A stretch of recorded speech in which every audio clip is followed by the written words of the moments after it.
Welcome to the Lending Lounge. Today we're going to talk about the hot topic, Jose. Everybody's hot topic right now is the ruling of NAR settling for almost $500 million. Like everybody's now talking about realtor compensation. You see it on the news. You see it on the online. Everybody got a social media post about it. Everybody's got a social media post. Every realtor we talk to has an opinion. Yeah, man. Jose, what do you think? What's going on?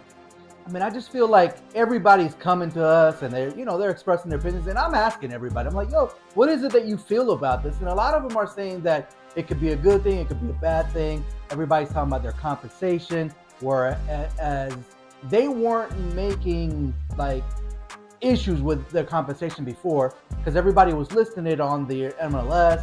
The sellers were complaining that the MLS was including that, so buyers won't come to them if they were doing 2.5% or lower. So like everybody was up in arms, and that's what this whole thing was about, right?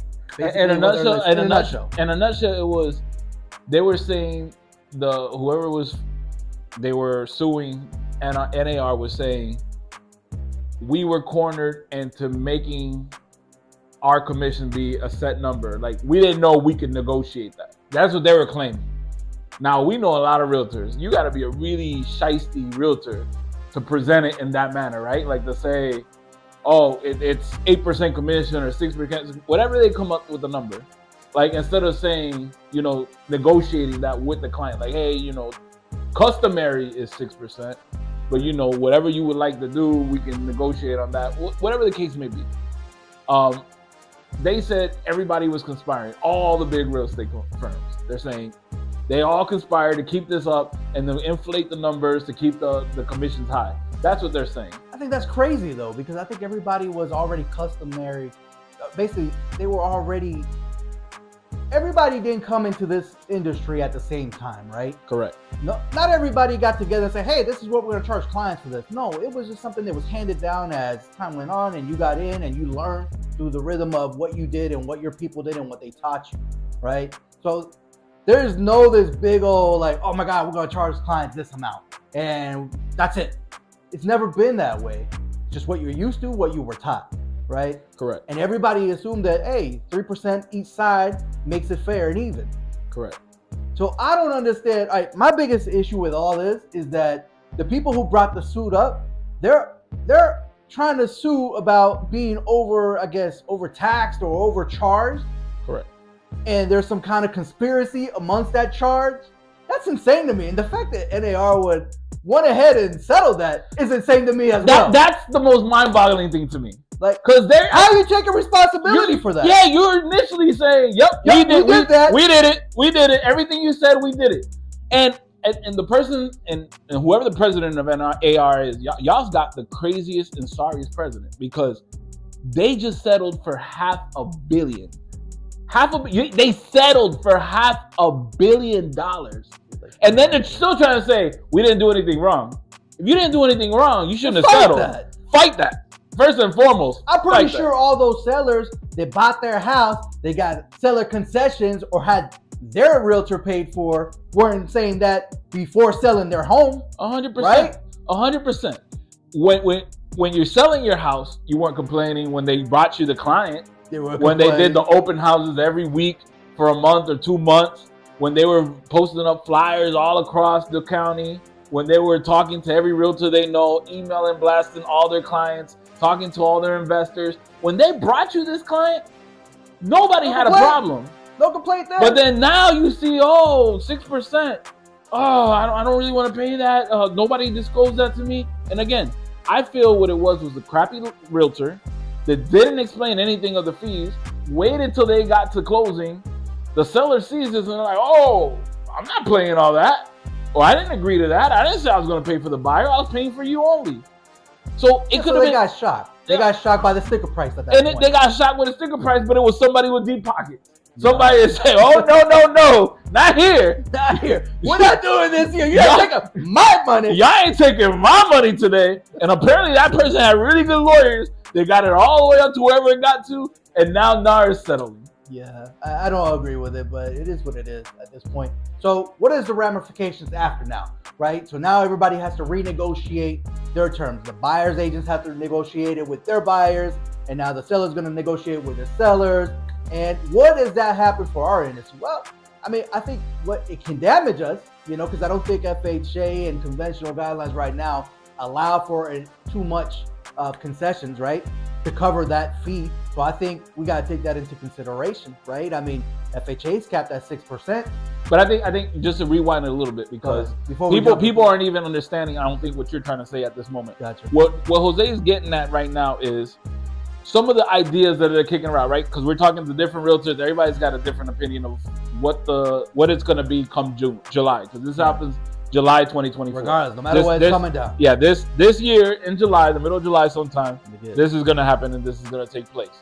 Originally, if a realtor negotiated the commission from the seller to be 6%, that listing agent could say, hey, 3% goes this way, 3% goes this way. Right. They could say 2.5% goes that way, 3.5% goes this way. They can divvy that up whichever way they wanted with their broker, right? Because essentially that commission belongs to the broker of the listing agent. So whoever that listing agent is, the broker is the one that controls that commission. Now they're saying, okay, we're not going to put this on NMLS no more. So they're not good. The buyer's agent is not going to see this, not going to see how much we're paying. They have to negotiate it. Now, from what I understand, and I could be wrong because I'm not a realtor. Right. I'm only hearing this from about 50 different realtors. I'm just talking about the scope of their business that are. They're saying that now the seller can either continue doing the same thing but not posting it up on NMLS, right? So if they're not going to do that, if the listing agent gets 6% and they're going to still do this traditional way of 3% here, 3% there, they can continue doing that. Right. Or now they can say 3% for the buyer's agent or for the listing agent, and they have to negotiate the buyer's agent's commission, right? That person bringing in. And then from what I'm hearing from different people, some people are going to have buyer's agreements where they're going to charge, 2%, 1%, $500. Some even 4% and up. Some even 4% and up. Yeah, I heard that. So to me, it's like, look, at the end of the day, what Jose is trying to say was there's a negotiation now with that commission, right? Right. And it's going to be still nobody knows how it's going to play. Right. But at the end of the day, if you have a buyer and let's say that the seller's saying, no, I'm not going to pay the buyer's agent. So now the buyer's agent has to go to the buyer and say, I charge 3% for my work that I'm doing, because I'm taking you all over the place. I'm doing the search on NMLS. I'm wasting my time and fuel and all that stuff, right? Correct. This is what you're in charge of now, 3%. But you're talking about a buyer who needs at minimum 3% for a conventional loan. Right.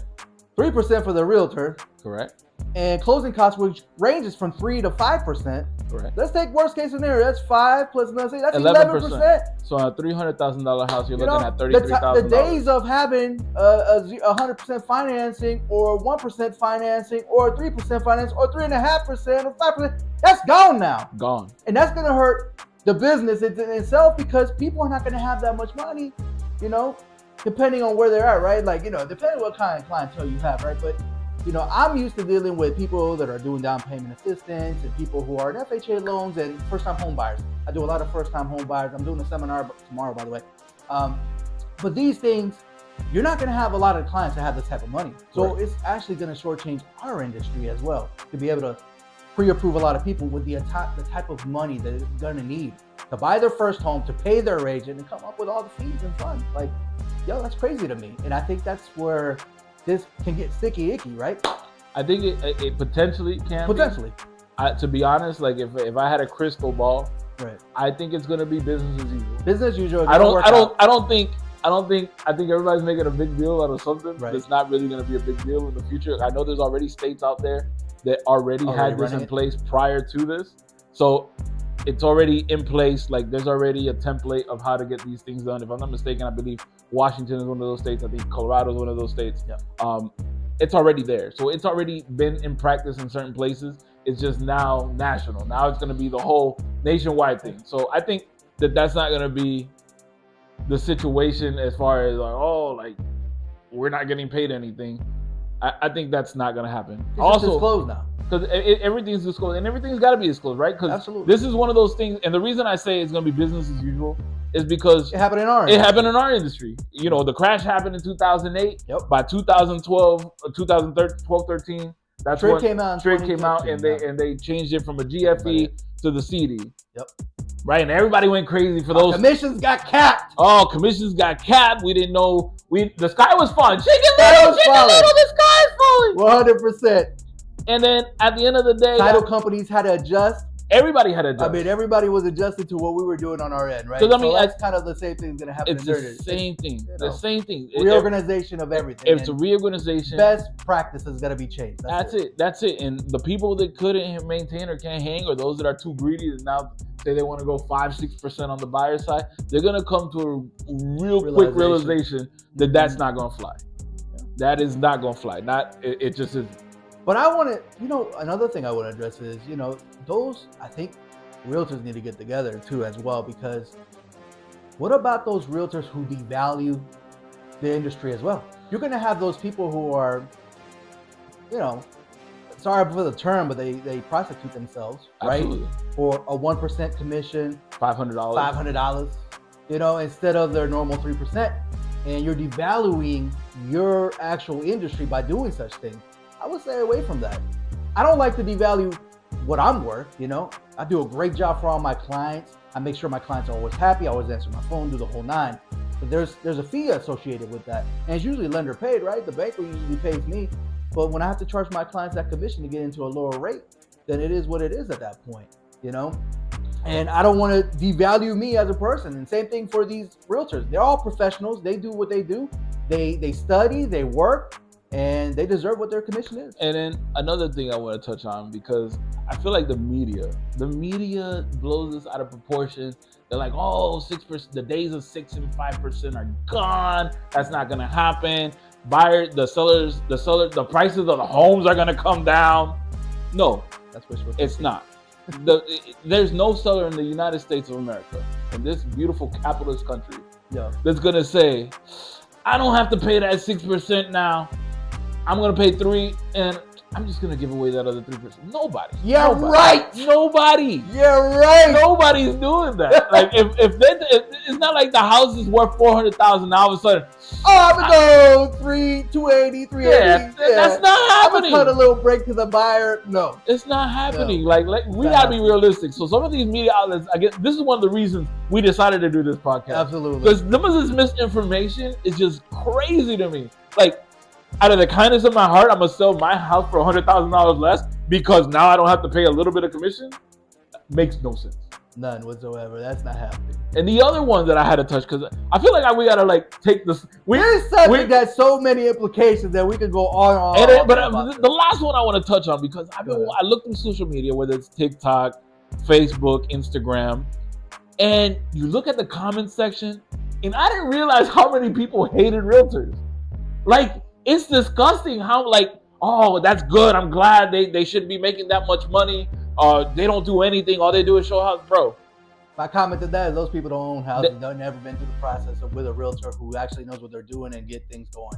Because if you don't have a realtor who's out there looking for you and finding you the best deal possible and negotiating on behalf, then they haven't been through that experience yet. And that's why they talk smack. 100%. So it goes to, are there good and bad apples? There's good and bad apples in every industry. Ours, politics, sports, everybody. No, I'm saying everywhere there is good and bad apples, right? And what I've just never seen this much hate towards a realtor. So I just want to kind of break it down a little bit of what they do and kind of what we do, right? Because we're kind of neck and neck. If they're working, we're working. Absolutely. There is no schedule, meaning clients are calling at any time. They can call in the morning, they call at night, they call late at night, sometimes at midnight. I had a call at 12 midnight last night. They expect you to drop everything at a drop of a dime. It's their time. I need you to come show me this house, or I need you to come talk to me about this. I need you to be here with me for that.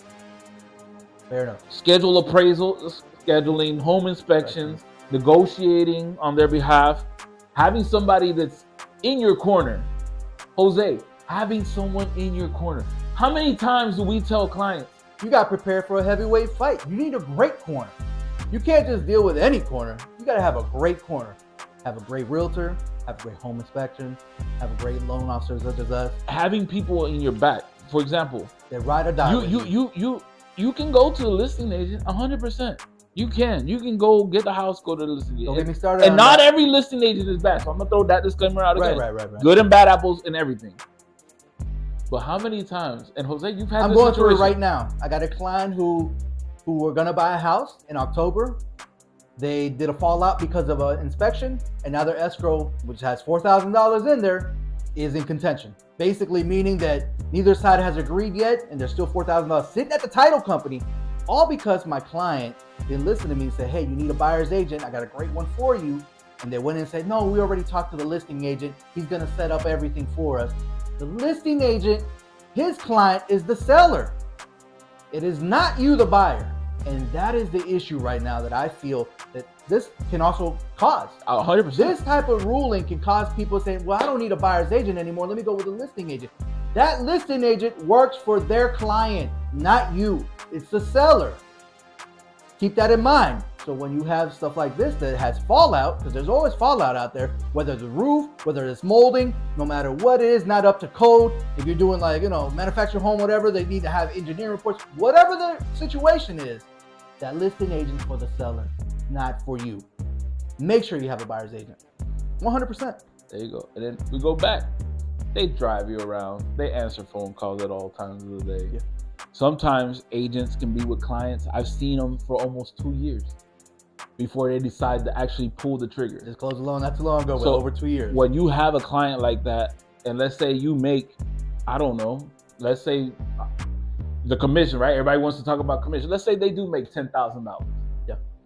$10,000 divided by 24 months is less than $500 a month. That's what they were working for the last 2 years, answering every phone call that came in, taking them to show them every house that they wanted to look at, jumped in their car with them, maybe bought them lunch or dinner or maybe some coffee.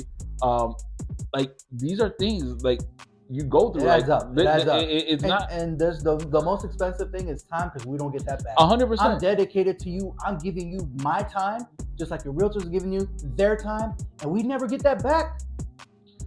And that's most precious. And again, and that's for the ones that close, because you might have 10 clients, and out of those 10, only 3 or 4 might close. Yeah, it all depends.